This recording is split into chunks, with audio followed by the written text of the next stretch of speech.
Okay, folks, welcome back to So Bad It's Good. Now is time for our Real Housewives of Orange County episode 4 recap. We are done with the tragedy of Mauricio and Kyle and their separation, and we are on to the sunny the sunny shores of OC where they fight over movie credits and bony vaginas. Very gripping, and I really actually the listen, there is drama, but the drama is fighting over movie IMDb credits. That's the kind of low level drama that I need right now because Scandal was so intense. The Mauricio Kyle thing, very intense and sad. Yeah, I'm actually kind of in the mood for lightness, for stupidity. And I'm sure these ladies think they're fighting for their lives, but it's kind of ridiculous. And I think it kind of works if you kind of pull back and think about all the other drama that's happened in Bravo this year. It's a nice, light, refreshing respite, if you will. I might completely change my mind on that by next episode. This episode aired last Wednesday, but I was out of town, so I'm recapping it right now for your hot little ears. I do want to point out one thing that I just saw on Twitter that cracked me up is that Brandi Glanville. Now, you thought the Mauricio Kyle news was sad. Well, this is going to knock you off your coal mining asses because Brandi tweeted at 4:23 p.m. today, if you're in Vegas and you find my driver's license, can you please drop it in the mail? Brandi Lynn Glanville, I'm a donor. And then a lot of heart emojis and a prayer hand emoji. So please respect Brandi's privacy at this time as well, unless you have her driver's license, and then, give it back to her. Or can you do that? Can you just drop licenses in the mail and they'll mail it back to you? Is that you don't have to put a stamp on it or anything? That's amazing. But also, if you do have her driver's license, I'll give you $50 for it. Like, so I hate to be that guy, but I'll pay $50 because that Brandi Glanville license that she lost in Vegas would look so good in my reality show museum that I've created in my head. I thought the biggest shock of the day was that she's an organ donor. Who would have seen that coming? I mean, I wouldn't want my liver either, but I don't think I would want Brandi's liver. So there's a lot of other organs, right? I'm not even sure. The heart's an organ, I don't know. So if anybody Vegas listeners, just look down at the ground all the time. I'm sure you do anyways. And if you see Brandi's thing, let us know.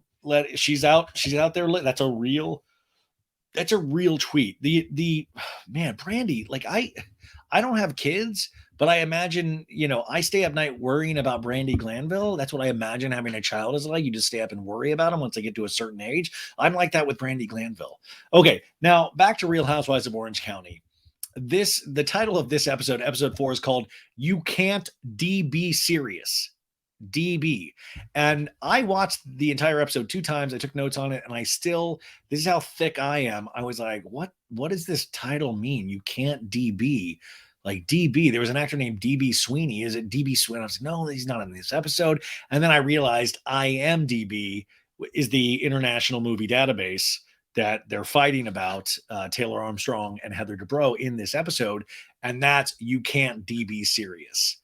Like, you can't be serious, but IMDb, you can't DB. Okay, very funny. Now, on Peacock, they're showing the Never Before Seen episode, which adds a couple of minutes. That's what we're going to be recapping here. So, listen, you're going to get a couple extra minutes of content if you don't have Peacock, because we're going to talk about those scenes. I really love the Never Before Seen episodes. I want all the content, so I love it. I love it. Now, this is the description that the cable company gives us if we were just to like, oh, what's this episode about? It says Tamra takes the women to a ranch in Montana. So that's cool. And then Gina makes a point to connect with Jen. Now that is Jen. She is the new cast member. She's a yogi, and she potentially cheated on her ex-husband with her new guy, Ryan, even though she says that nothing physical ever happened, which I'm going to choose to believe her, even though like these two can't keep their hands off each other. This Ryan plays a game and he shares my name. The Ryans in Orange County are just so many. But this guy plays grab ass with her every scene they're in. It's like, my God, I always just think how uncomfortable everybody is filming the show. It's not as intense as like Kourtney Kardashian and Travis Barker, where they're pretty much like, finger blasting each other. Yeah, each other during every scene, but it's getting there. He's all like, spanking her ass, and it's always like you think Tamara and Eddie can be uncomfortable watching, but this Ryan and Jen, this Ryan, you can tell he just wants it all the time. And by it, I mean cuddles. No, I mean actual sex. So we open with sorry. We open with shots of we open up with shots of Orange County, a guy surfing. I love the little shots they give us to let us know where we're at. We're in Orange County, folks. It's so stupid. I just love that they're like, we've got to establish that we're in Orange County every episode. So they always show like a surfer, they show like a beach, like the tide going in, and then they have this little like kind of rap song playing underneath it, and it's like, you're rolling with the big mouse. You ain't gotta worry. That's like, be respectful. Anyways, then we cut to Emily and her daughter Annabelle driving in a car, and Emily is talking to her and is like, listen, hey, just you got to be respectful. If they ask you questions, you just answer. And Annabelle, her little daughter, is sitting in the car. We don't know who she's talking about. And Annabelle's like, my name is Mr. Bacon. Annabelle might be my favorite character on Real Housewives of Orange County. Last year, it was Ryan. Remember Jen Armstrong, the doctor that was only one season? She had the cement foot or the cement leg. Remember that? She was like, I have cement in my leg. Something was wrong with like the circulation. And I was like, yeah, probably because you put cement in your leg. And I think cement was actually a treatment. Regardless, that Ryan, the Ryan, he just changed his name from Ryan to Ryne, Ryan. And I'm still just wondering what that's all about. We'll never truly know. Anyways, Annabelle's my new favorite character. And she is, Emily, her mom, is saying, like, this is what you got to do. You got to take these things seriously. And she's like, my name is Mr. Bacon. My name is Mr. Bacon. In a talking head, Emily says, Annabelle came out of the womb a huge personality, and she's interested in modeling, and I want to make sure she would take it seriously. And I feel like we're finally there, that she is going to take this seriously. So you guys, Emily has taken her to meet some big wig agencies in the big Los Angeles, in big old LA, which is just kind of amazing. And I'm so jealous. When I grew up in Kansas, I dreamed of an opportunity like this. And so we cut back to Annabelle. We see actually a bunch of modeling shots of Annabelle, and she's like, I think she seems like a really beautiful little girl. Anyways, Annabelle is taking it very seriously in the car ride, and she's making funny faces, and she's saying, I'm Batman. I'm Batman. And I was like, I love Batman. So I was like, holy shit, Annabelle's amazing. Now we find ourselves at LA Model Management, and we meet Jake, who's an agent, and we meet Jackie, the other agent, which now I like Jake and Jackie. I need an LA modeling agent spinoff with Jake and Jackie. They sit down in this table, you guys, and there's like this, like, they're looking at Annabelle's like modeling shots, and there's, if you notice, like, there's a box of candy. And I was like, wow, when I've had agents in the past, there's been no free food at all. It's just, anyways, they're asking Annabelle the tough questions, like, what makes you want to be a model? And she's like, well, I did a lot of plays, and I like acting, and I want to try it out. And Jackie, the agent, says, hey, part of it is the parents, right? Part of it is the parents. And Emily, that's a, direct question to Emily. And Emily's like, hey, listen, I do have time to commit to this for Annabelle. Sorry, my Apple Watch. That's right. I have an Apple Watch. Because, Annabelle can't drive herself to these auditions if she gets auditioned. So Emily says, I do have time. And we do know that Shane now, he's a full-time lawyer, I think, unless he's lying to us. And Emily, of course, is working, she was working on that justice program, which was amazing. But Emily gets to be a full-time mom. And she brings up memories of her own childhood. She says this all brings up memories of that. And she didn't know that moms should get up and make breakfast in the morning. She didn't know that was a normal thing because of her upbringing. And we see shots of Emily as a child. And I shit you not, you guys, one of these shots is just a young Emily holding up a shoe. Literally, I don't even think it was her shoe. It's just like holding up a big old shoe. Like, Hey, I'm little Emily, and here's my big old shoe. Like the mom must not have given Emily toys and just must have like, here's a shoe, play with this. So the the photo is just Emily holding up. This is maybe that's this is Mr. Bacon. This is my shoe. Um, so we're back in this scene with the agents, and everybody is very impressed with Annabelle. They're like, and they go to this to put her in front of the camera. They're like, let's see how you look. And Emily's like, do your hair flips. Do your hair flips. Okay, that's fun. And the agent's like, you have great hair. You got a big, bright smile. Act like it's Christmas Day. Act like it's Christmas Day. And if this was my sister, she would have been like, ugh, because she didn't get the right Cabbage Patch doll one Christmas and she threw a fit. Oh, we were talking about that on the cruise last week with my folks. Is that I've told you guys this story before. We got to open like one present on Christmas Eve, and my grandma Horton, got us each a gift. And my sister asked for a Cabbage Patch doll. They were like really big in the 80s.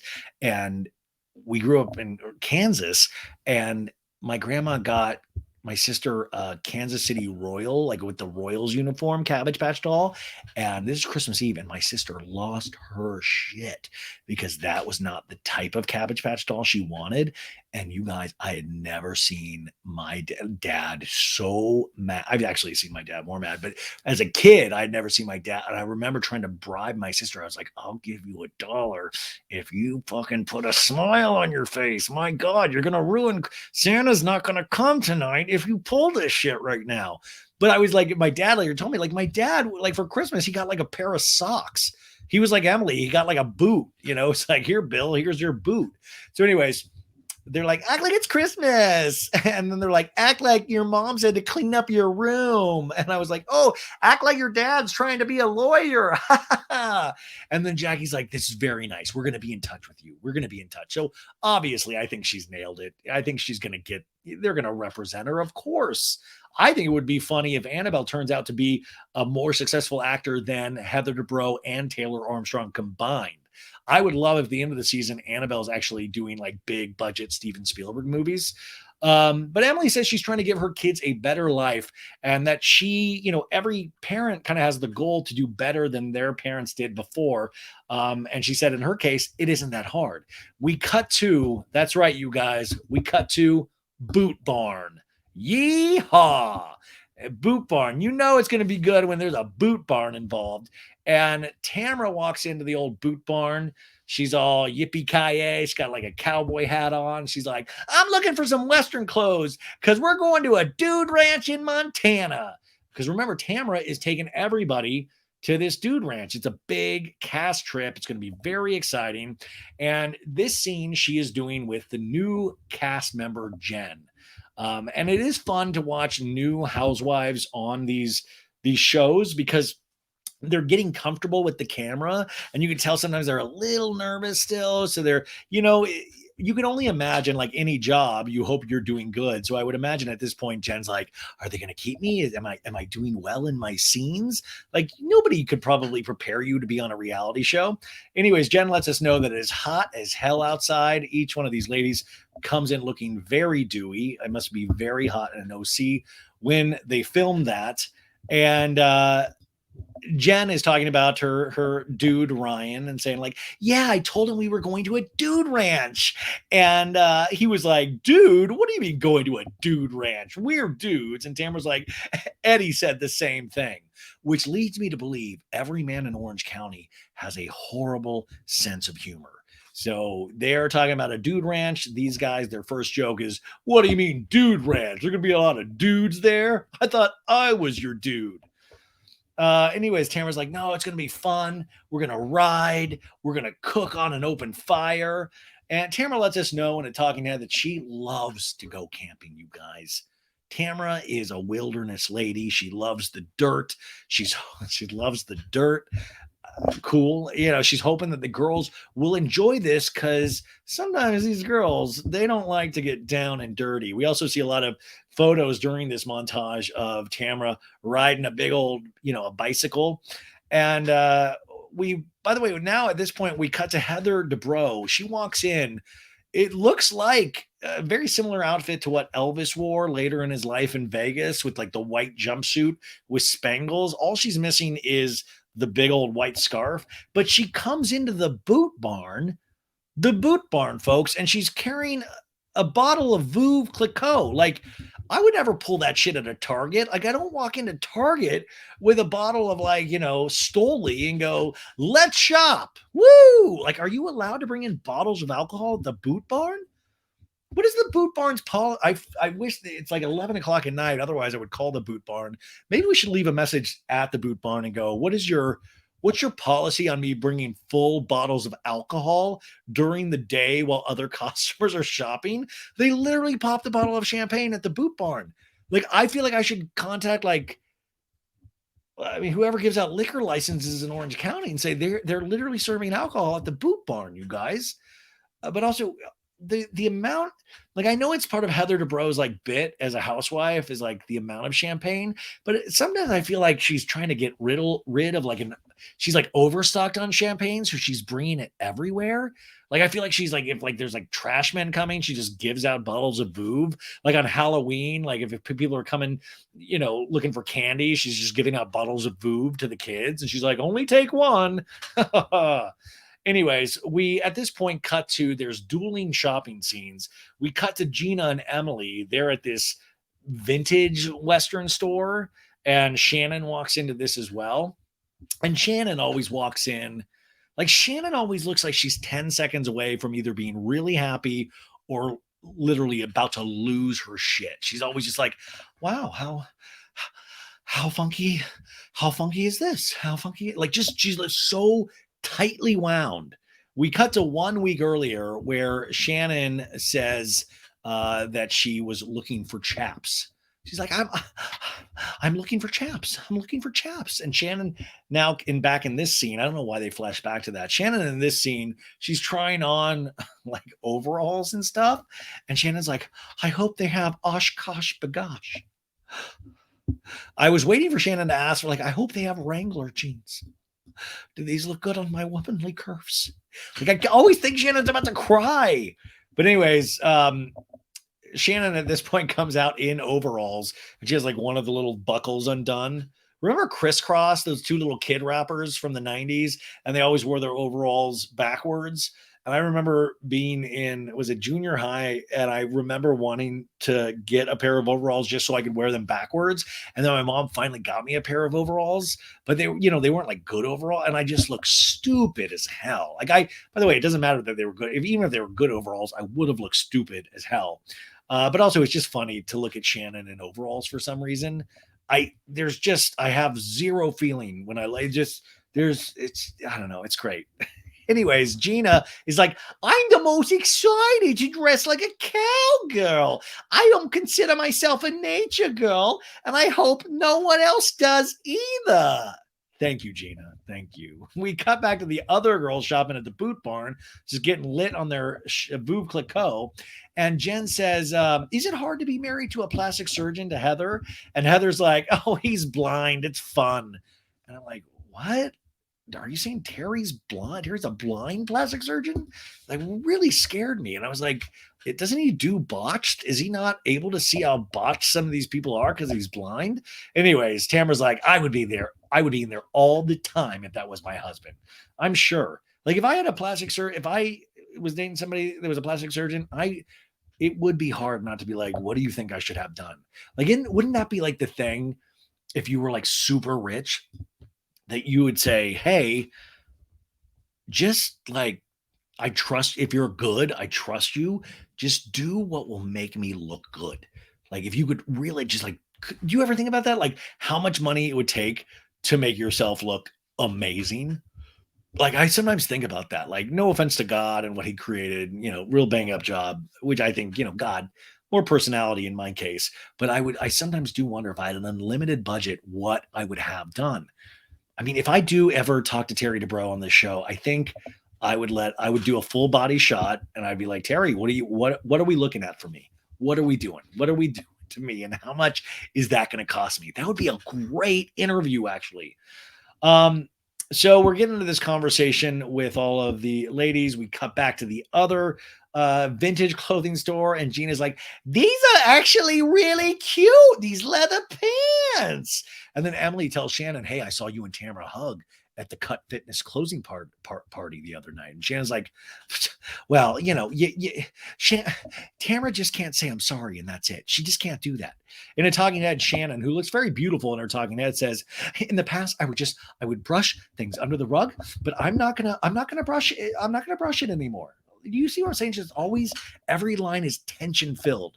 And Shannon in the scene says, Emily, you said, how does it feel to have an affair at your gym? Because she's pointing out that at the Cut Fitness closing party, Emily, said to Tamara, hey, you created this potential affair between Ryan and the new cast member, Jen. But for me, I kind of was thinking like, isn't that probably what Cut Fitness's claim to fame was like, it was potentially like a swingers cheaters gym? This is completely made up, so don't freak out, you guys. But it is, like, it seems like they're a loose bunch of people. They're always like doing sexy talk, playing grab ass. Tamara and Eddie are the same way. Like, what if everybody's just like cheating on each other at Cut Fitness? Maybe they got close. Maybe they closed it down because somebody got livid because somebody was cheating on somebody. Who knows? But it seems like cheating was potentially rampant at Cut Fitness. And Gina, once again, opens her mouth. She's like, it's hard for me to be around her. Trying to make infidelity. Why do I sound like Woody Allen? My God. It's like, I'm standing up for infidelity. I have anger towards infidelity. It's my trigger. And Shannon's like, mine too, Gina, mine too. In a talking head, Gina reminds us, he's like, I'm in the process of helping Matt, my ex-husband, get out of the felony. Remember, that was a whole storyline because Matt got physical with Gina, and we saw that happen.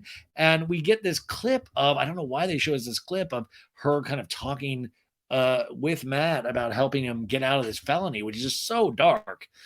So in a talking head, Gina's like, for her to casually talk about infidelity, it is a hard pill for me to swallow. By the way, in Gina's talking head, I don't know what she's doing. She's like, did this like weird orange makeup. It's very like divine. It looks very like futuristic. It's like Gina. Like I like Gina, right?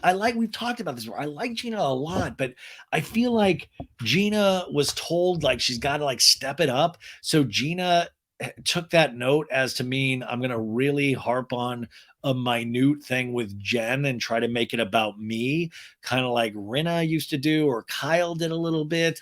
And then also the other change I'm going to make is just really extreme makeup choices. Like I might not, that's her tagline. I might not have a reason for being here, but I'm going to do crazy makeup. Woo!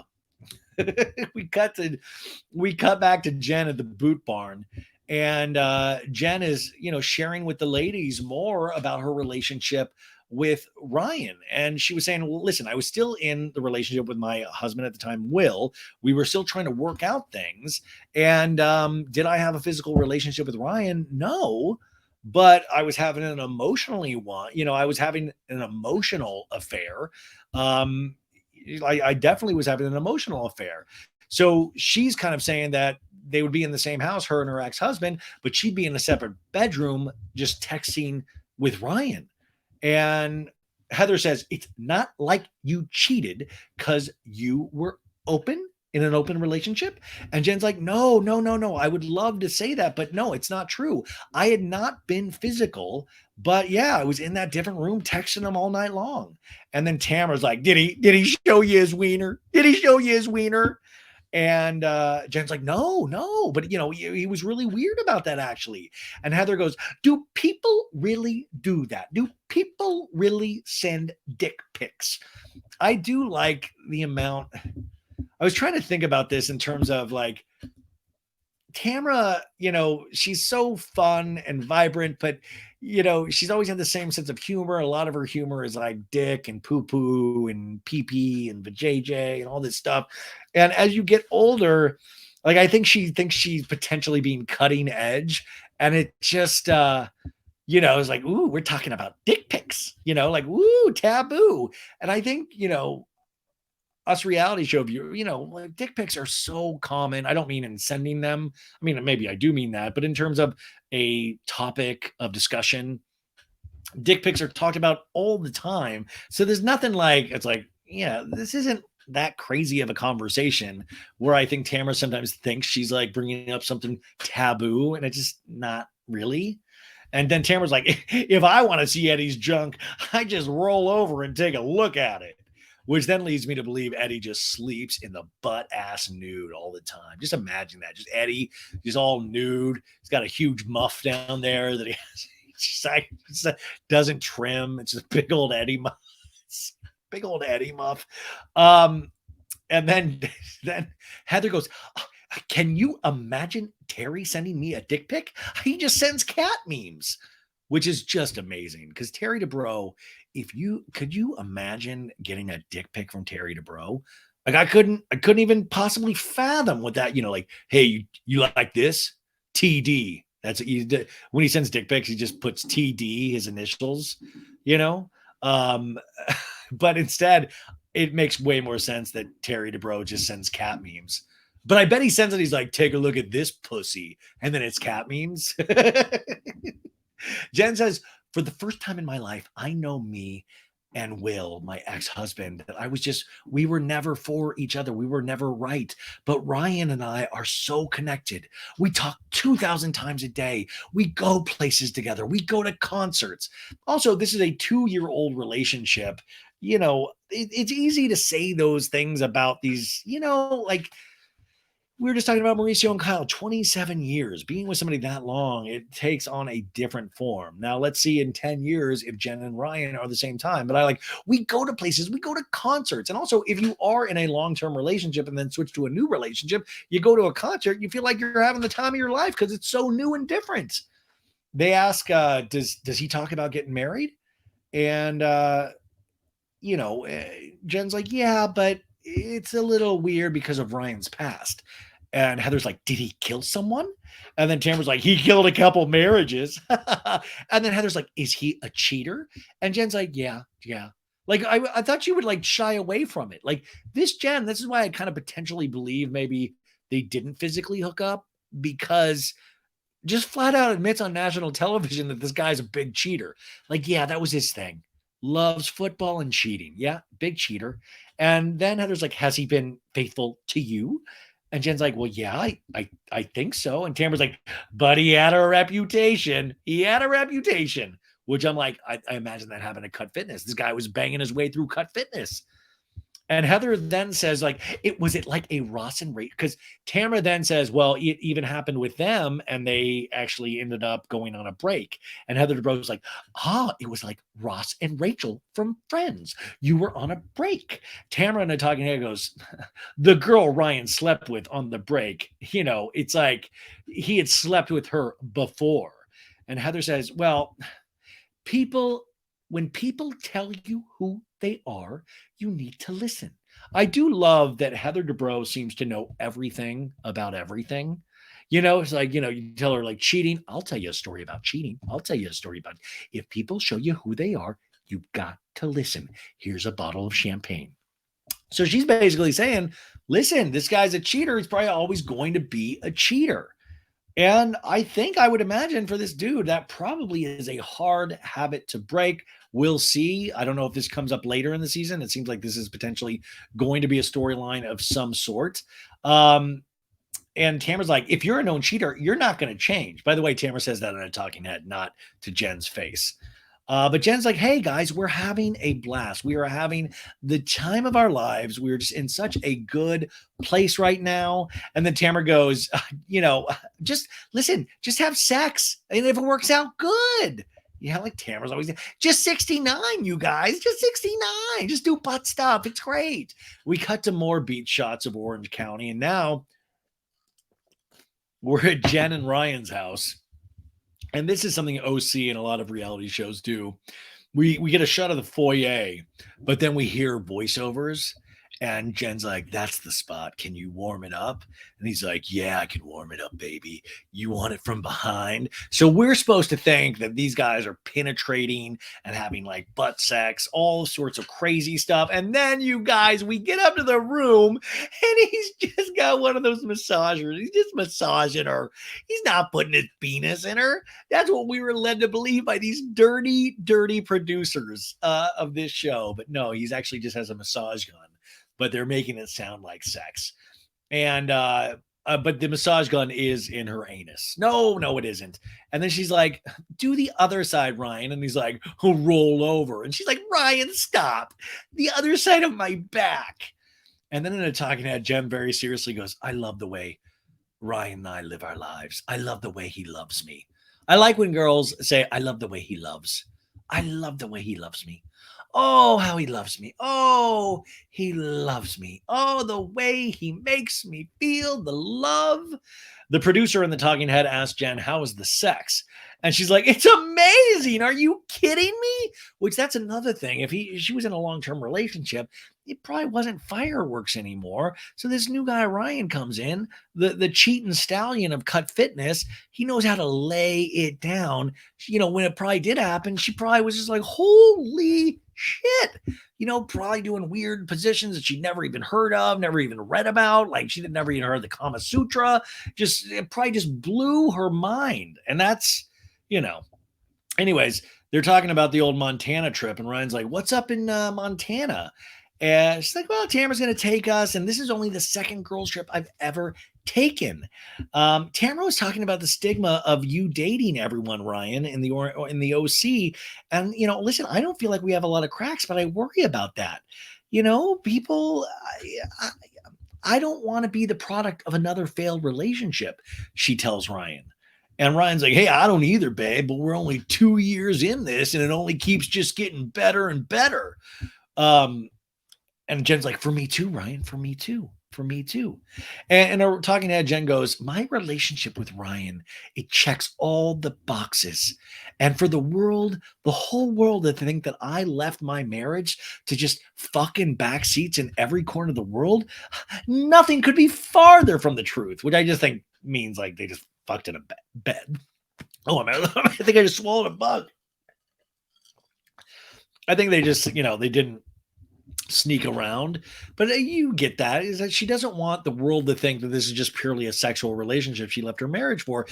She loves Ryan for everything, the way she loves, the way he makes her feel. We cut to Ryan saying, he's like, hey, now's my favorite time. It's shower time. He lets her know, and he picks her up by the butt, like, and he kind of like, and she like straddles him, and he's like walking with her. And I was just like, oh God, please don't follow them into the shower. He's like, time to shower. I'm like, oh God. Because eventually they have to yell cut. And then like, do they just keep showering? Do they have to let the cameramen out?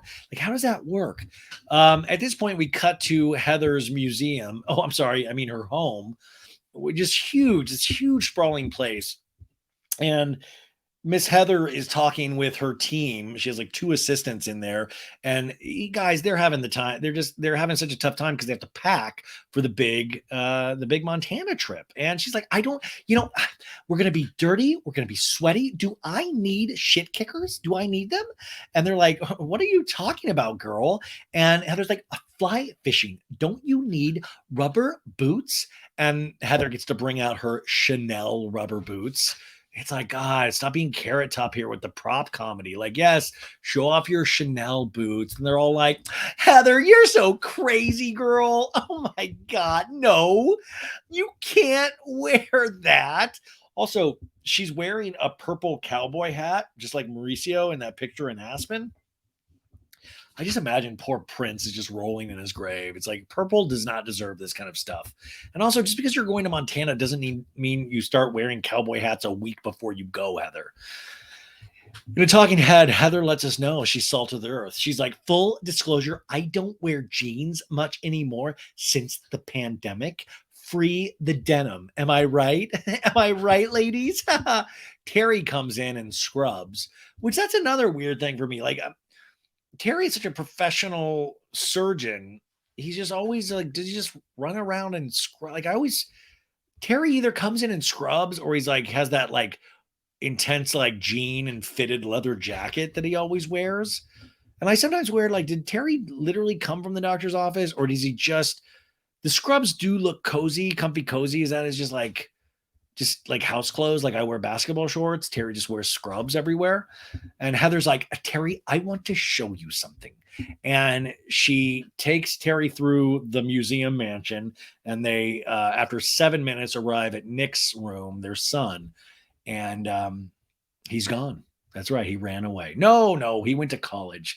And they're like, oh, we lost half of our home, half of our family because two of their kids, Nikki and Max, left for college. By the way, Nikki's room, there's like a weird like pineapple stuffed animal. There's this really nice leather chair. There's a guitar he left behind. There's a bunch of like there's like a crate of Rockstar energy drinks. I'm like, this Nikki was just getting loaded on Rockstar energy drinks all around this house. But Terry lays down on the bed, Heather's in the chair and just talking about their son that left. And it's like, oh, we lost half of our family. And then we have flashbacks of taking them to college. Nikki is driving a Mercedes with their mom while his stuff is in a U-Haul van that obviously some poor man that is not part of their family is driving across the country to college. And then we see Max, the daughter, in a private jet under a blanket being flown in a private jet to college. Like her parents are flying her on a private fucking jet to college and she's under a blanket. She's like, they're like, oh, Max. And she's like, just laying, like, sit up. Max, sit. You're in a private jet being flown in a private jet to college. Sit your ass up. I lived 30 minutes away from ASU. My parents were like, see you later. Get in the Corsica and drive yourself. Anyway, it's such a different lifestyle. I mean, like I always said, the kids seem nice, but my God, taking a private jet to college. And then we see Max's little college room. Everything looks set up. Heather did probably all of this. And then Heather lets us know they are more than our kids. They are our two treasured friends. And I was like, no, they're your kids. I mean, yeah, you're friends, but like, don't like, let's still have them be kids for a little bit. And Heather's like, that's it. I'm going to miss the most is going into their rooms and talking to them and giving them bottles of food, Clicquot. No, talking to them. If I didn't seat them for dinner, they would just come in and talk and lay on my floor. And that is the exact family I wanted. And Terry says, wow, this is the beginning of the end of our lives. And I'm like, Jesus Christ, Terry Dubrow, what? Way to bring the whole thing to a screeching halt. Like, this is the beginning of the end of our lives. Don't say that. It's probably true. Don't say it out loud, though. My God. If I was Heather, I'd be like, are you out of your mind? And by the way, Terry is still in the scrubs laying on this kid's bed. I feel like, is there like face juice all over the scrubs from like putting Botox and fixing all the mangled faces that he deals with? Like, shouldn't we change out of the scrubs when you're laying on a bed? I'm not the most clean man myself, but even I would not, if I'm doing scrub stuff, I know to take off the scrubs. I think I'm just obsessed with these scrubs at this point. Heather says, I put my life on hold for 20 years to raise my family. And, this is my life. You are my life. But my personal hopes and dreams and acting goals, it's like my time is looming. And I'm like, is it too late? So Heather, of course, is talking about returning to her acting career here. Now, this whole putting her life on hold, a lot of women do this, of course. But she did. I mean, like, she did and she didn't. I mean, she did a major cable reality show. That was part of these 20 years. Like, that was 10 years ago, right? Like, so putting your life, she did episodes of she did that Hot in Cleveland. She did Malibu Country. She's done things, but she is now saying, like, I could have potentially gone so much further. I could have gone so much further potentially, but I happily chose to raise my family. And Terry is like, no, babe, it isn't over. Your career is not over. And in Talking Head, Heather's like, when you have to face your own life, it's a lot. When you have to face others, it's okay. But when you're own, it is a lot. Am I too old? Am I still talented? Can I still do it? So I love that they're really setting us up for Heather Dubrow's return to the acting world. She is a thespian. She does Shakespeare. Friends, Romans, countrymen, lend me your ears. I come to bring you Veuve Clicquot. My name is Heathereth Dubrow. Dame Dubrow. I am Heather Dubrow. I will act the pants off anyone, especially that wench Taylor Armstrong. Heather says, that's why I want to go to LA, Terry. I don't want to live the same life. It's time to start the next phase, right? And then Terry's like, yeah. And the restaurants are so much better up there. Terry always has like a nice little button at the end of every scene that they're in. Do you notice that? Terry's he's a good straight partner, you know? We cut to Tamra. Tamra, we cut to a new scene, and it's Tamra at a restaurant, and she's like, woo! She's in a big pink dress. We have a champagne popped bottle. Tamra orders a bottle of uh, a wine or a champagne called it's called My Opinion. And she's like, where have I heard that before? And then we get a flashback to Tamra going, that's my opinion, the iconic Tamra line. And then I was like, wow, they should do bottles, like a line of bottles of all the famous Tamra lines. Like that one when she ran in Cabo and she was like, you'll never see my face again. Anyways, Taylor Armstrong comes into the scene, and Tamara's like, I can't even tell you how excited I am to go to Montana. I wish I could bring my dirt bike. And Taylor's like, my husband lived in Montana. He's a real cowboy. And Tamara says, oh, okay. Are you with me on this whole sex after 50 thing? And I was like, wait, what? Like Taylor literally goes, my husband lived in Montana. He's a real cowboy. And then Tamara's next line says, hey, so you're with me on this whole sex after 50 thing, right? It was like the weirdest. I'm like, what a transition there. And then Tamara goes, how often do you guys have sex? I'm like, wow, we're really good. We went from Montana to doing the hippity dippity. And then Taylor's like, I would say once a month. Once a month. He likes morning sex. And I'm like, get off me. And Tamara goes, yeah, I mean, I'm the same way. I would rather go shopping. And he's like, let's do it. And I'm like, and he's always like, do you always have to wear sweats to bed? He wants me to dress like a hoochie mama. That is such a Tamara word. Like, remember hoochie mama? We said that all the time. Was that in the 90s? Was the early aughts when we said hoochie mama? But Tamara is still in the world of hoochie mama. And Tamara's like, I tell Eddie, this is how he's getting it if he wants to get it. This is how. And then Tamara orders a big ribeye. And Taylor says, you know, it's a little bit awkward with Heather with this movie I'm doing because listen, the movie, by the way, is called Masterpiece. She's like, I offered Heather that role. I told Heather, she came over for my acting class, and I printed out a script for her, and she was like, oh, that's so cute. And by the way, Taylor Armstrong does a good Heather Dubrow imitation.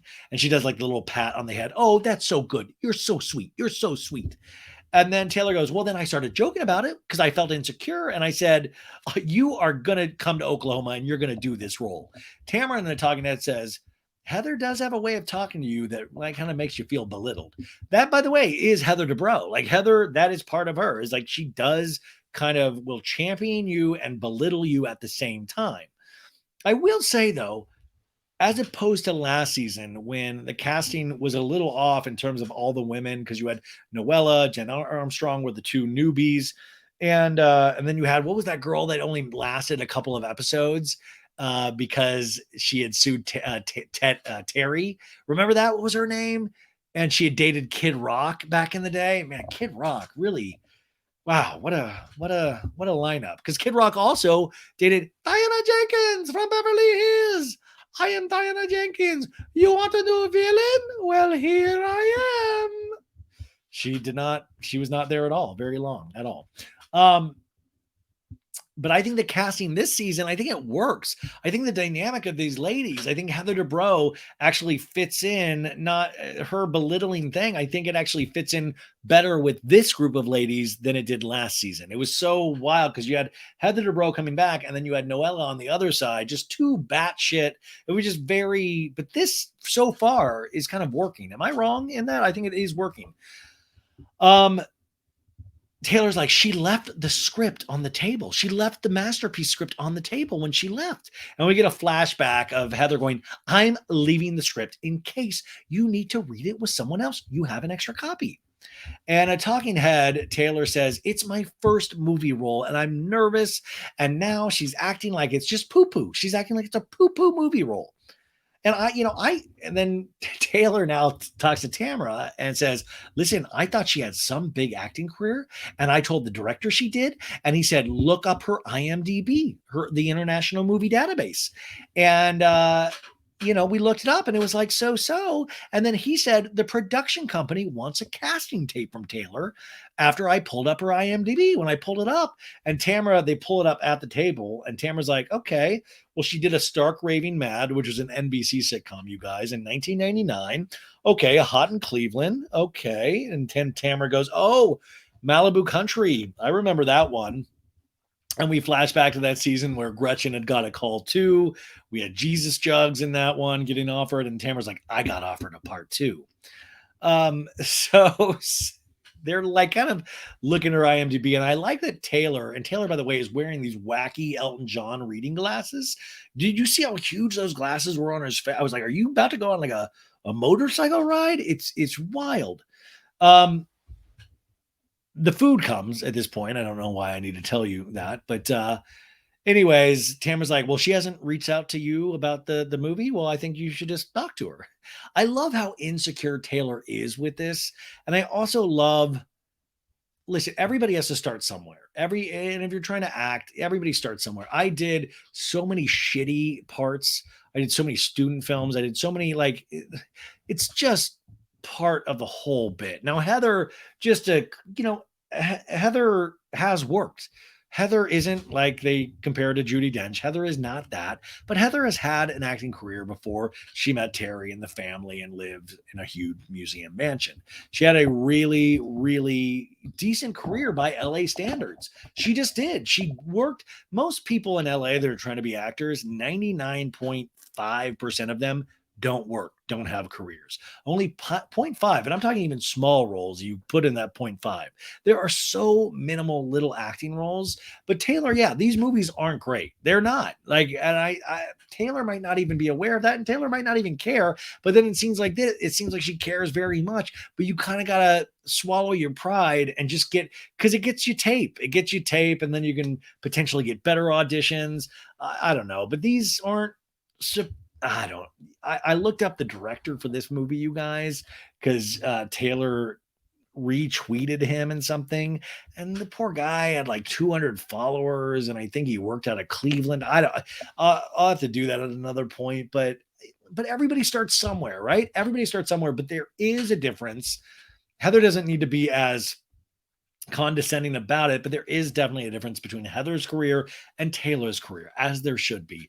But there's just we're not even in the same league. And I do understand what Heather's talking about in terms of this is not a professional production, which is what I usually work on. It's probably a non-union gig as well. And Heather's in Screen Actors Guild. And there's just so many things. Like Heather's like, if I do a project, Heather's all about the accoutrement, about the professional. Like you go through my agent or you go through this. And Taylor's like, he called me and offered it to me. I can offer it to you. It's different. Like Taylor's excited to be in the prospect of a movie because I'm sure as a little kid, nobody thinks they're going to just be in a movie one day. So for Taylor, this is a big deal at this point in her life. So she's very obviously protective of this whole thing. So Taylor's like, well, I'm going to reach out to her, but does she think if I'm cast, it's not going to be good, or it's like maybe it's too, it's too Oklahoma. It's like too much of a honky tonk movie. Does she not have the time? And Tamara's like, yeah, I think it's all of that. Yeah, definitely. We now cut to Shannon Bedore. She's putting on all her Western props she got at the store. She has like a Lone Ranger mask, which I mean, like that is like a new sexual fantasy unlocked for me. Shannon Bedore in a Lone Ranger mask. Yes, please. Her daughter Stella and Adelaide are there. And Shannon's like, listen, no boys upstairs while I'm gone. And they're like, we know the rules, Mom. And she's like, I'm going to start putting cameras up because there's a new sheriff in town. And she obviously bought a sheriff's badge. So she has the Lone Ranger hat and the sheriff badge. Now we cut to Gina. And Gina's doing a scene by herself, just putting away clothes. And she's like, this is the cutest hat ever. Who knew I had so much cute shit? And then she trips over a chair and she's like, I'm going to kill myself. I didn't know if Gina was trying too hard. She's like, what do you guys want? You want me to trip? Do you think it would be visually exciting for the audience if I almost kill myself tripping over a chair? Then we cut to Eddie, and Eddie's like, hey, Tamara, do you want your birthday gift now? And she's like, okay. And he brings in this big Louis Vuitton bag. Like, Melissa Gorga does this as well. Do you see how she always has like the Louis Vuitton boxes and bags all over their house? And I guess, women seem to be really proud of these big, expensive things. I'm proud of certain Bravo memorabilia I have, but I love that it's like Eddie brings in this big Louis Vuitton bag and they're like these really nice, I guess, Louis Vuitton boots. And she's like, can I wear them to the Dude Ranch? And he's like, no. And she's like, did you get them at Costco? And he's like, yeah, I got them at Costco. I like that potential recurring joke throughout the season is going to be that Eddie doesn't have a job any longer. It's like, it reminds me of when Sheena Shea was with Mike Shea and Mike Shea tried to stop drinking. And then Sheena would like go to mutual parties and she'd be like, my husband can't drink anymore. So I guess we're going to get loaded and he can't. It would kind of like rib him a little bit, which was so dark. We now cut to all the girls arriving at the airport for this big country trip. Tamara and a talking head goes, we're going to have a good time. And we're going to do all the things you do on a ranch, including shoveling shit. Shannon gets out of her car. All the ladies get, Shannon gets out of her car and she always just looks disgruntled and lost. She's just always like, I'm here. Shannon is here. I'm not fun Shannon yet, but I'm here. And Shannon's like, I'm not a big nature person. And Heather in a talking head goes, I was always a big fan of Little House on the Prairie. So I did like that show. So maybe I will do good in the West. And then we get an update from Emily. She sends them a video message saying that, listen, you guys, I need to let you all know that I tested positive for COVID, even though I don't believe in the virus. She goes, I don't feel sick, but I can't get on the plane and go to Montana with you. And I'm sorry to Gina that we cannot share a bed this trip. And Gina and I talking about goes, I'm really mad at her selfishly. I never traveled without Emily. Who am I going to cuddle? Which is bullshit. Gina did that trip in Heather Dubrow's private plane to New York last season. Anyways, Emily goes, I'll see you ladies when you get back. How real do you think the COVID was? I mean, I'm sure Emily wanted to go, right? But Emily did not go. And then this was like, is this going to be like a 4-part Montana trip? Like they always like these trips on every one of the Housewives. They just like extend the episodes, episode after episode in one location. We cut to Jen saying like, listen, I grew up in Oklahoma, but I'm not really a cowboy. But I will tell you, going on vacation with these ladies is like preparing for a wreck on an airplane. And they do this little airplane bit of like, if there is turbulence, go to the side. It's dumb. Also, I think they're not on a private jet. I think they're on like a Southwest flight. It was like all the ladies, and then you saw all of these like regular passengers, and I was like, holy shit. Imagine like being on a flight with the Real Housewives of Orange County. Like this is exactly like Yellow Jackets, that Showtime show. I was like, I would not feel good I would not feel good if all of a sudden Shannon Bedore was on my flight in a Lone Ranger mask. So they land in Missoula, Montana, which by the way, I've been to Missoula, beautiful area. And Shannon, the driver picks them up, and Shannon's like, my luggage is mucho heavy. This bro, like Shannon always tries to throw in some kind of like Spanglish for some reason. It's super weird and awkward. She's like, mucho, I don't have any dinero to mucho pay you. Gracias, thank you. So anyways, they're going to this whole compound, and they pop champagne immediately in the car. So I'm guessing Heather must have had some in her carry-on bag, as everyone does.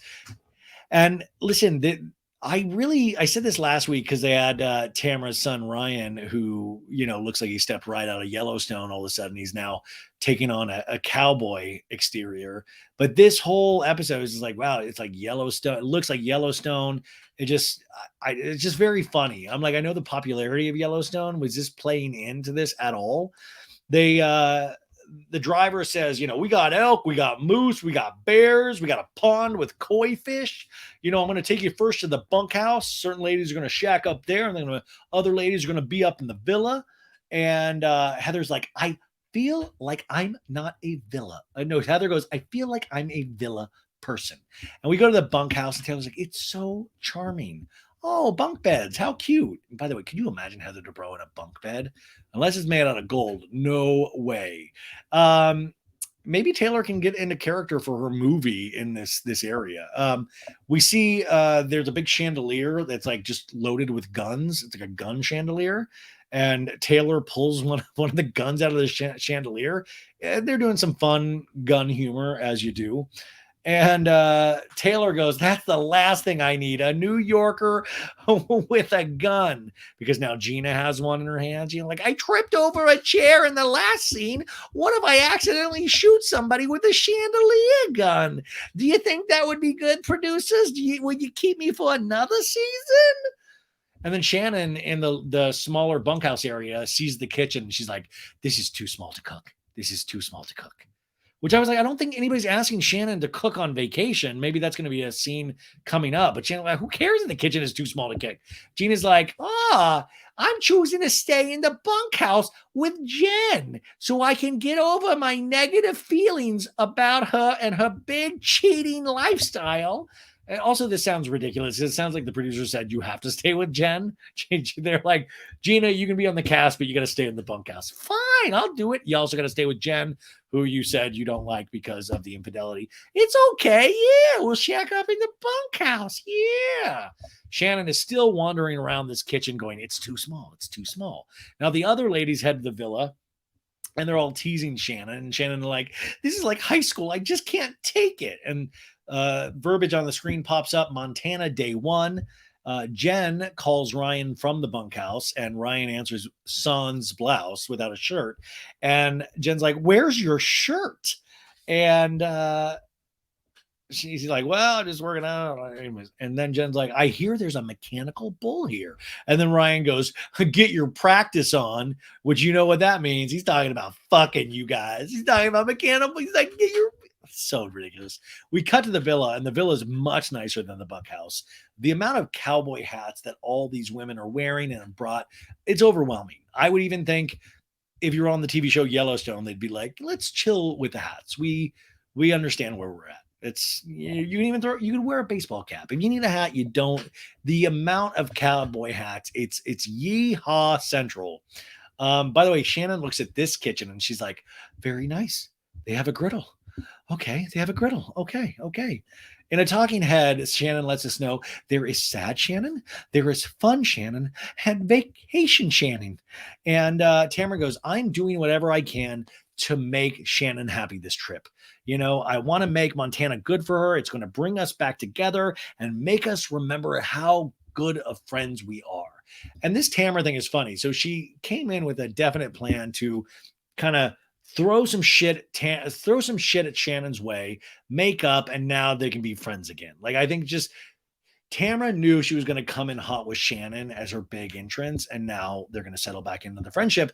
Now Shannon is like, listen, I'm not, I'm tentative at best, but Shannon is so not pure-hearted, but she's so weirdly not innocent. I don't know what the word is, but she's kind of like, I'm going to hold off, and then just immediately jump right in. I just think Shannon's that person that's always like wants to act tough, but then just desperately wants to be loved at the end of the day. And Taylor sees this villa, and she tells the ladies, "Listen, I'm worried about the room that I'm in with all the glass because Mama has some hormone issues, and I feel like I'm going to suffocate." So she's going to go back to the bunkhouse and shack up with Gina and Jen. And so Taylor's like, "Okay, I'm going to go down there." And then Taylor bangs on the door. It's like, "I'm sharing with you guys now." And then back at the nice place in the villa, Tamara's like, "Okay, everybody, let's be ready in 20 minutes." And then 20 minutes is up, and Shannon's like, I can't even, I haven't even, I haven't even put my makeup on. I can't, I'm doing the best I can, ladies. I'm doing the best I can. And Tamara and Heather are like, "Oh my God, so dramatic. We're just going to leave without you." And they get in a buggy, which they do a flashback, of course, that time with Tamara and Vicky in the buggy where they roll the buggy in the sand, which was pretty flippin' intense. Like, there has been some insane Bravo moments where they have risked life and limb again and again. They really have. It's wild. And Tamara's like, "Just get in, Dubrow," because Dubrow's like, "I'm not riding with you." It would be funny if Tamara flipped it again just for the ratings. Like, screw Scandal. I'm gonna crush Dubrow. Let's flip this baby. And Heather's like, "Who gave you a license? Jesus." I'm shocked she didn't bring a bottle of champagne in the buggy. Also, I just want to point out, I've done this multiple times, but if you look in the background of every one of these scenes, you'll see you have to really look into the tree area. You'll have to pause it, but you will see a pair of eyes. And then what I did, I zoomed in on the image. It's Teddy Mellencamp in full camouflage. She blends in with the trees. It is very frightening at first. It's kind of like Rambo First Blood when he's trying to kill. He blends in with those trees. Teddy Mellencamp is doing the same thing. Just like watch her. She's there every scene. We now get to the mechanical bull where they're all in the middle of the forest. I'm like, at this point, just let them ride a real bull. And Gina's like, "This is a piss by the tree place." And everybody's like, "Oh, gross, Gina." So Tamara's like, "This brings back memories." We flash back to when Heather Dubrow many seasons ago had the controls and flipped Tamara off a mechanical bull. Very exciting stuff. Tamara gets up immediately and she's like, "Ain't my first rodeo, baby." And Taylor goes, "Get closer to the stick. You know how to do that, baby." So this whole scene is pretty much just set up so they can make more sex jokes. And Tamara's like, "I think I tore my vagina on that one." And I'm like, "No, Tamara, that slit area was always there." And then Heather Dubrow gets up like, "Get on, Heather. Don't worry. I won't turn it up." Then Jen gets on, the yoga instructor. And Jen's like, "Oh my God, I got shit hanging out everywhere," because she's in a skirt. There's just so many sexual innuendos. It's just like sucking, fucking dick, all that stuff. We're having a great time here. Shannon walks in finally because she's late because she put on her makeup. She's in an all denim dress. And Gina, by the way, is now in the mechanical bull and she just twirls on it. Like there's no real riding. It just seems like it's all going. She's like, "Whoa, I'm on a mechanical bull. Woo." And then they ask Shannon, and Tamara's like, "Shannon, are you going to do this?" And Shannon goes, No, it's too vagina. It's too vagina. And Tamara goes, "You got a meaty vagina. You need to get that fixed. They have a surgery for that." And then Tamara yells, "I tain't do that," like you're taint. It's just turned into an Andrew Dice Clay routine at this point. In a talking head, Shannon, so brave in this moment. Shannon reveals, she goes, "I've got a bony vagina. There's not a lot of meat there. It's just, I'm feeling it's on the bone." Folks, there's only a few moments every year in Bravo history that stays with you. And I think this is going to be one of them for me, is thinking about Shannon's bony, meatless vagina. That it just like a lot of bone. A lot of bone. By the way, Tamara gets back on the bull and they're like, "Ride it like you ride Eddie," which, so Tamara falls off. Now we cut to they're now eating. There's a bunch of meat, there's sausage, there's beans, and Gina's like, "This is a dense wiener. This wiener's dense." And Taylor says, are you sharing a wiener? And Gina goes, from what I'm hearing about Jen and Ryan, this isn't the first time she shared a wiener. She says that on a talking head, though. But also Gina, it's like, calm down, dude. Like Gina, like my God, that's all Gina is used for this season is to talk about somebody else's Like, it's so weird. She's not good at it. Tamara goes, Taylor, since the girls don't know you very well, tell us something we don't know. And she lets us know that Ariana Maddox can only get off with anal sex. No, that was another shocking moment from Vanderpump Rules. But Taylor does say something that I didn't know. She goes, I'm bisexual. And they're like, are you? Oh, sorry, my Apple Watch went off again. I love it. It was like, I'm bisexual, question mark. And my Apple Watch was like, I don't know if you are. So she's like, I'm bisexual. And everybody's like, oh, cool. Are you? And then Taylor's like, are you now nervous about being in the bunkhouse with me, ladies? Which I was like, oh my God, wouldn't that like, wow, if Taylor like does like hit, I never knew this. Did you guys know this? I didn't know this. And Tamara says, I knew this, but I knew the others didn't. And you had a full relationship with a woman. Was that prior to Russell? And Taylor goes, yeah, it was prior. And they're like, how long were you together? And Taylor, I shit you not, says 5 years. And I was like, zoinks? What? Before Russell? So like, how old was Taylor when she was with Russell? Before Russell, she was in a 5-year relationship with a woman? I need now a prequel of Taylor Armstrong's. I need like Muppet Babies with Taylor Armstrong. Like, what? 5 years? Does anyone have a picture of this girl? Wow. What? How did this never come up? How did Brandy Glanville never get this out? How did Lisa Vanderpump? What? 5 years? And Taylor goes, well, I know marriages that don't last that long. Taylor and I talking, and I goes, most people are surprised because of stereotypes. It's not something I broadcast, but I'm open to all people who are great. And I'm open to love. I love love.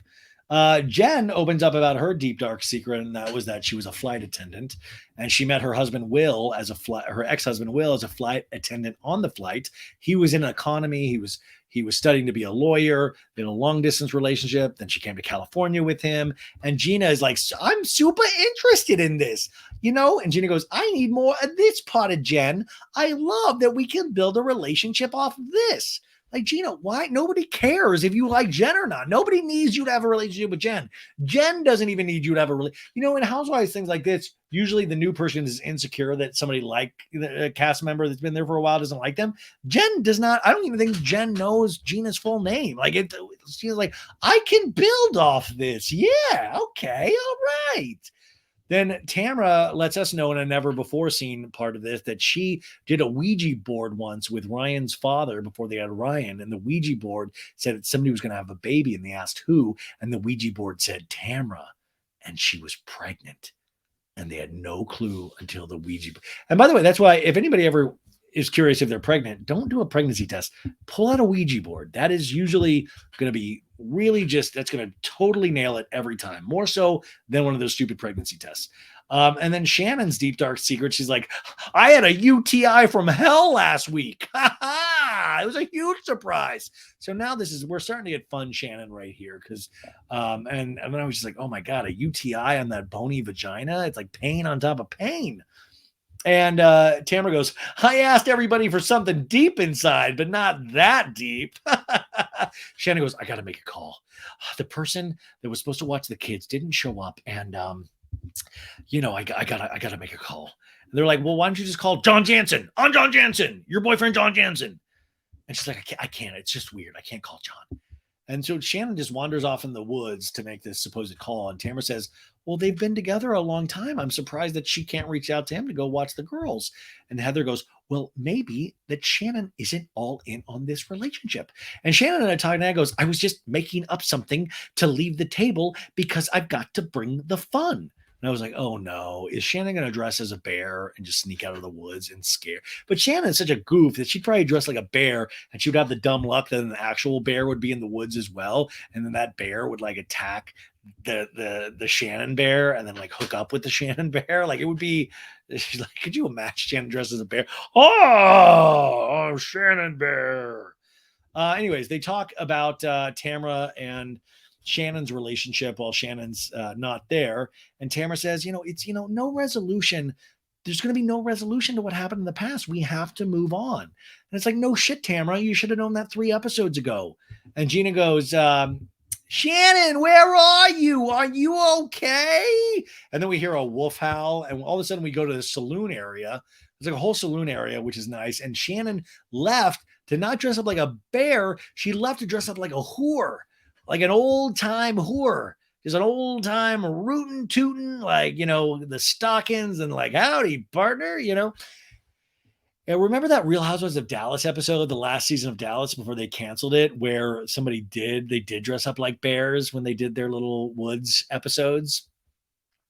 Oh, that was also that one episode where that one lady poured like a bucket of hot sauce on the bed, which was like so wild. What was her name? Oh, I forgot her name. Anyways, they now walk to the saloon without Shannon, but Shannon meets them in this sexy partner. She's like, Shannon's Texas accent is like, I got some shots for some thirsty strangers. Welcome to the saloon, ladies. She doesn't sound sexy. She sounds toothless. And then we see 10 minutes earlier that Shannon's preparing tequila shots for everybody. And she's like, ladies, welcome to the saloon. And then they pop more champagne. And then Shannon's like, my saloon's going to take care of you. We see in the saloon, there's tons of taxidermy, which Gina is like fascinated with. Gina's like, look, it's a beaver. The beaver freaks me out. More shots are taken. And Tamara says, Tamara does another shot with Shannon, and Shannon's like, Judge, what are you getting me into? And, Tamara goes, cheers to a new beginning. And Shannon goes, let's start slow and let's just learn to trust each other. And then Tamara goes, I love you. That's not starting slow. And Heather's like, are you guys doing another shot? And then Shannon's like, yes, it is, Miss Lily. Shannon in a talking head goes, it feels like the last 2.5 years just didn't exist. I'm hopeful about my relationship with Tamara, but I'm cautious. Now we cut to Heather asking Taylor, how is the movie going? And Taylor's like, I mean, I really wanted you to do it. I really wanted you. And Heather's like, we talked about it, but I didn't think you were serious. And then Taylor's like, well, I didn't know if you didn't want to do it because I was in it because I'm a rookie actress and maybe you didn't want to attach your name to my name. And maybe it was like that. And Heather's like, are you kidding me? I think that is a you issue, not a me issue, because I don't feel that way. Usually, if you are cast in a movie, they would send a script. Here is the part. Can you do these dates? No one from production called, so it's not a thing. And then Taylor then is like, well, you have a lot more experience than I do, so I guess you would know. And then Heather makes a face like, what kind of thing what did you say? I should know. And Taylor's like, well, they lost an actor and they needed another actor. So, and Heather goes, they didn't hire an actor. When is it? They've got to say, when it is, am I available? It's not your movie, Taylor. You're not the producer. You have built this up in your mind, and this has nothing to do with me. And now we cut to break. We come back. There's a shot of a full moon. Whenever you see a shot of a full moon in a Housewives, like, oh, things are about to go down. And this is a never before seen little scene. Shannon and all the other girls, they're talking. They're like, Shannon and Tamara are talking. They're like, are they talking about the movie thing? And Gina's like, I'm still surrounded by taxidermy. Ah! And Gina says, well, I could hunt something. I could eat something I hunted. I could. It gives you more appreciation for your food. I've been watching a lot of hunting shows like this show, Man Eater. Now, in this, I do realize why they cut that scene. That was dumb. And she's like, it's a good show. It is. I love the thought of Gina potentially hunting her own food for the survival of her family. Uh, so we cut back to Taylor and Heather, and Taylor's like, "Would you do the part if they offered it to you?" And Heather goes, I would read it and I would consider it. Yes, of course. If you're so hurt, Taylor, why do you want me to be in the movie?" Heather says in a talking head. And then Heather tells Taylor, "Are we good now?" And Taylor goes, "We're good," but kind of has a little bit of attitude thrown on that. And then they do that fake double kiss thing. We cut to Taylor now talking to Shannon, and Tamara goes, "Hey, well, Taylor, didn't you say that she had to try out for the role now? She had to put in a casting tape?" And Taylor's like, "Well, they just said they wanted to see a casting tape." And Tamara's like, "Well, did you tell Heather that?" And Taylor's like, "No." And Heather hears this and she's like, "The director wasn't impressed by my IMDb?" And Taylor goes, "No, he just wanted to see a casting tape." In a talking head, Heather goes, "So let me get this straight. I was offered a role. I turned down the role. I'm better than the role, but now I'm not good enough for the role. And still, no one has reached out to me." And then she goes, "So your IMDb, Taylor, was good enough, but I need a casting tape. You've never worked before." Shannon and I talking, and goes, "I see both sides. I don't think Heather's reaction should have been that condescending, but we are very familiar with that's the way Heather is." And Heather says she got the offer, but I have to audition because I'm not good enough. And then Tamara goes, "Well, yeah, Taylor made me pull up your IMDb when we were at dinner." Tamara, this is where Tamara really is useful. She throws in that final punch to like just throw somebody under the bus. And then Heather loses her. She's like, "Wow. Okay. Okay. Okay, Taylor." And Taylor goes, "Well, I mean, you have done a lot of stuff."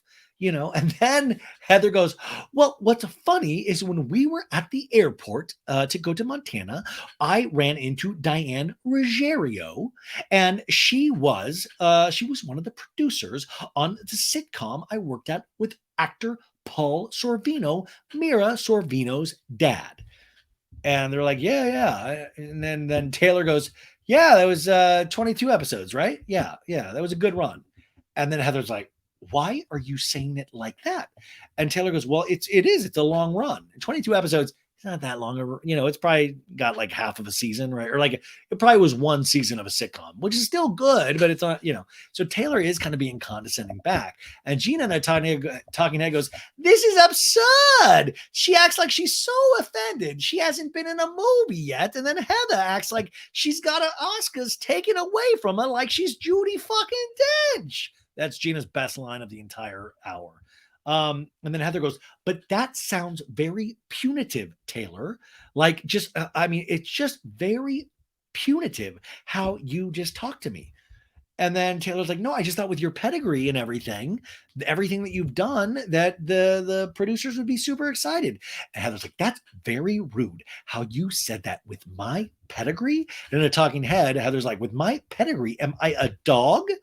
And Taylor goes, "With all the acting history you have, I think we're just super excited to have you on board." And Tamara goes, "Okay, Taylor, I do have to call you out on one thing. When you looked up her IMDb, you didn't think it was that impressive." And you can just see the smoke just filtering out of Heather's head, like, "Oh my God." And Taylor goes, "Well, yeah, well, when they came back and asked for a casting tape, I said, well, let me see what's doing here." And I looked up the IMDb and, because I looked stupid. I looked stupid at that point for recommending you." And then Heather goes, "That is so incredibly rude. I'm someone, by the way, incredibly rude." It reminds me of, remember in Full House? They're like, "How rude. That is so incredibly rude. I am someone who put their entire life on hold, as many women do for my family, and for you to denigrate my career, it is just not nice. I am at a crossroads, and I find it to be so incredibly rude." And at this point in slow motion, it's not slow motion, but in my head it was, Heather's finger goes up, and it's over when Heather Dubrow's finger goes up. It's like, dung, dung, dung, dung, dung. Incredibly rude. And that finger just goes up. When you were offered a part and you you were talking about my IMDb with camera, and you've never been in a movie in anything ever. I was so excited for you. That's the person I am, and I am making and you are making a mountain out of a molehill, and it is not your part to offer in the first place. And now you shit talk my career. Fuck you. And then it says to be continued. Wow. That is the end of this episode. That is the end of this episode of So Bad It's Good. What Kyle and Mauricio, OC, what a jam-packed episode, you guys. Happy 4th of July. Listen to this at your convenience. We got new episodes all week. I love you guys. I'll talk to you soon.